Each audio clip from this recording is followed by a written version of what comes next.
Hi friends, ரொம்ப டேஸ்டியான முட்டை குழம்பு எப்படி செய்கிறதுன்னு பார்க்கலாம் வாங்க. இது வந்து சுட சுட சாதத்துக்கு, இட்லிக்கு, தோசைக்கு, பூரிக்கு, சப்பாத்திக்கு ஊற்றி சாப்பிட்டிங்கன்னா அவ்வளோ ஒரு டேஸ்ட்டாக இருக்கும்.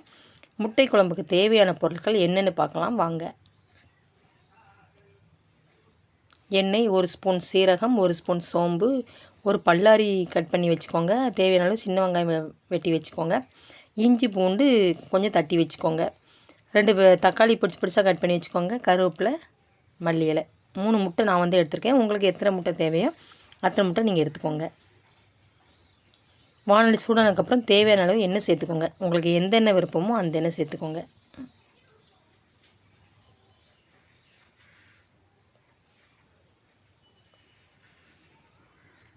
எண்ணெய் சூடானதுக்கப்புறம் சீரகம் சேர்த்துக்கோங்க. சோம்பு சேர்த்துக்கோங்க. சோம்பும் சீரகம் சேர்க்கவுமே அவ்வளோ ஒரு மணமாக இருக்கும். அந்த கிச்சனே அவ்வளோ ஒரு மணம் மணக்கும். அப்புறம் இஞ்சி பூண்டு தட்டி வச்சது சேர்த்துக்கோங்க. இதுவுமே அப்படி தாங்க. இஞ்சி பூண்டு அந்த எண்ணெயில் சேர்க்கும்போது அவ்வளோ ஒரு மணமாக இருக்கும். வெட்டி வச்ச பல்லாரி சேர்த்துக்கோங்க, அதாவது பெரிய வெங்காயம்.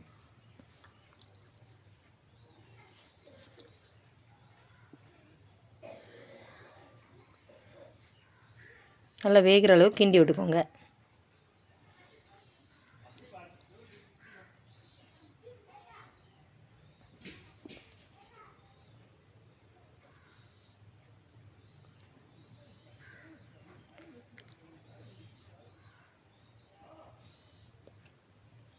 வெட்டி வச்ச சின்ன வெங்காயம் சேர்த்துக்கோங்க.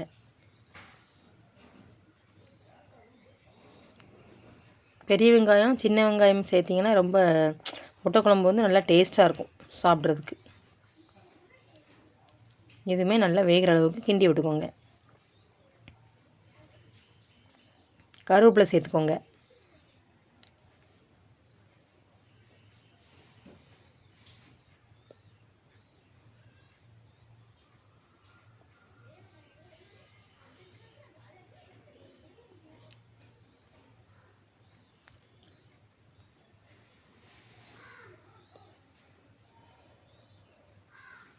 தக்காளி சேர்த்துக்கோங்க.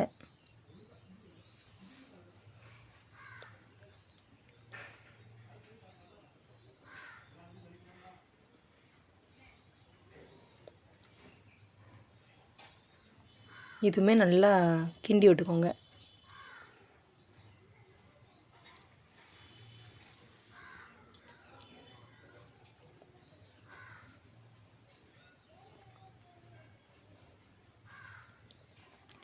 இந்த டைமில் கல் உப்பு சேர்த்துக்கோங்க. குழம்புக்குமே சேர்த்து நீங்கள் இந்த டைம்லேயே சேர்த்துக்கலாம். நான் அப்படி தாங்க செய்வேன். அப்படி தேவைன்னா லாஸ்ட் வந்து குழம்ப டேஸ்ட் பண்ணிவிட்டு அப்படி உப்பு கம்மியாக இருந்தால் மறுபடியும் உப்பு சேர்த்துக்கோங்க. மல்லியில் கொஞ்சம் இந்த டைமில் சேர்த்துக்கோங்க. நல்லா மணமாக இருக்கும்.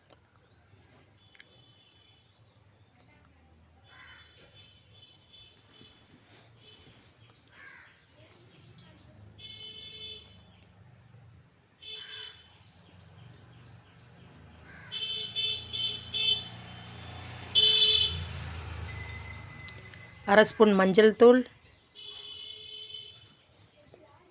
1 ஸ்பூன் மிளகாய்த்தூள் நான் வந்து சேர்த்துருக்கேன். உங்களுக்கு எந்தளவுக்கு தேவையோ அந்தளவுக்கு நீங்கள் காரம் சேர்த்துக்கோங்க. 3 ஸ்பூன் குழம்பு மிளகாய்த்தூள், அதுக்கப்புறம் அரை ஸ்பூன் கரம் மசாலா சேர்த்துக்கோங்க. கரம் மசாலா சேர்க்கும்போது நல்லா மட்டன் குழம்பு எப்படி இருக்கும் அந்த மாதிரி டேஸ்ட்டில் வருங்க. அவ்வளோ ஒரு டேஸ்ட்டாக இருக்கும்.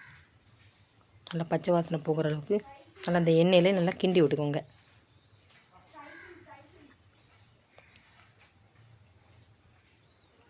ஒரு 1/2 கிளாஸ் தண்ணி சேர்த்துக்கோங்க இந்த டைமில்.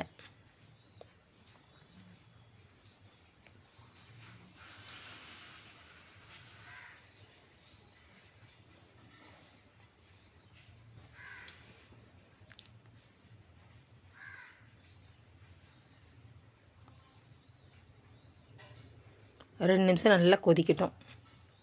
அந்த எண்ணெய் வந்து மேலாக்க பிரிஞ்சு வந்துடும். இந்த மாதிரி டைமில் மறுபடியும் உங்களுக்கு குழம்பு எந்தளவுக்கு தேவையோ அந்தளவுக்கு நீங்கள் வந்து தண்ணி சேர்த்துக்கோங்க.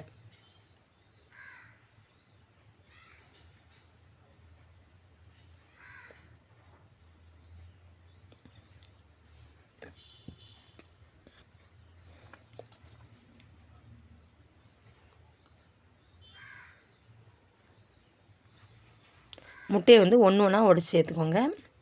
அப்படி நீங்கள் சேர்க்கும்போது வந்து அடுப்பு வந்து சிம்மில் வச்சுக்கோங்க. அப்படி ஃபுல்லாக வச்சிங்கன்னா முட்டை வந்து தனித்தனியாக அப்படியே பிரிஞ்சிடும். அதனால் சிம்மில் வச்சுக்கிட்டிங்கன்னா அப்படி நல்லா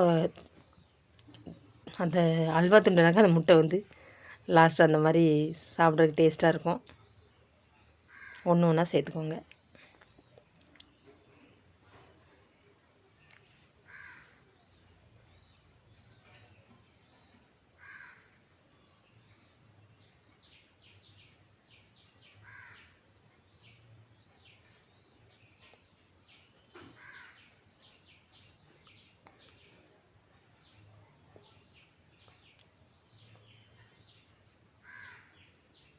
அதுக்கப்புறம் நீங்கள் வந்து அடுப்பை வந்து கூட்டி வச்சுக்கலாம். ஃபுல்லாகவே கூட்டி வச்சுக்கலாம்.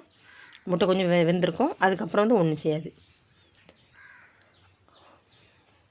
சூப்பரான டேஸ்டியான உடைத்து ஊற்றிய முட்டை குழம்பு ரெடி. லாஸ்ட்டு இறக்குற டைமில் மல்லி இலை தூவிக்கோங்க. நல்லா சூப்பராக நல்ல மணமாக இருக்கும்.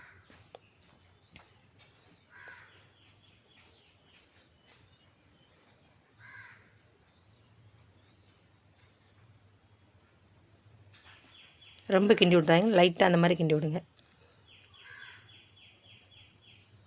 பார்க்கறதுக்கு எவ்வளோ ஒரு சூப்பராக இருக்குது. நீங்களும் இந்த மாதிரி கட்டாயம் செஞ்சு பாருங்கள். செஞ்சு பார்த்துட்டு எப்படி இருக்குன்ட்டு நீங்கள் வந்து கமெண்டில் சொல்லுங்கள்.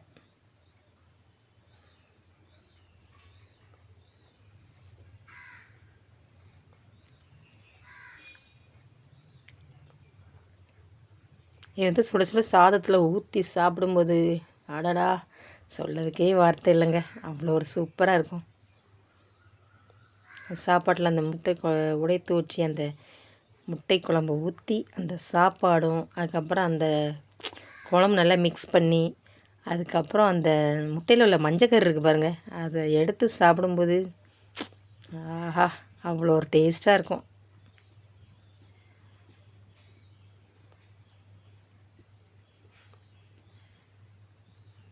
பார்க்கவே நல்லா குழம்பு தகன்னு மினுங்குது.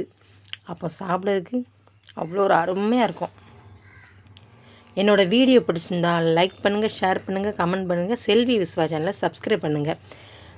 ஹைப் பண்ண மறந்துடாதீங்க. கட்டாயம் ஹைப் கொடுங்க. தேங்க்யூ, பாய்.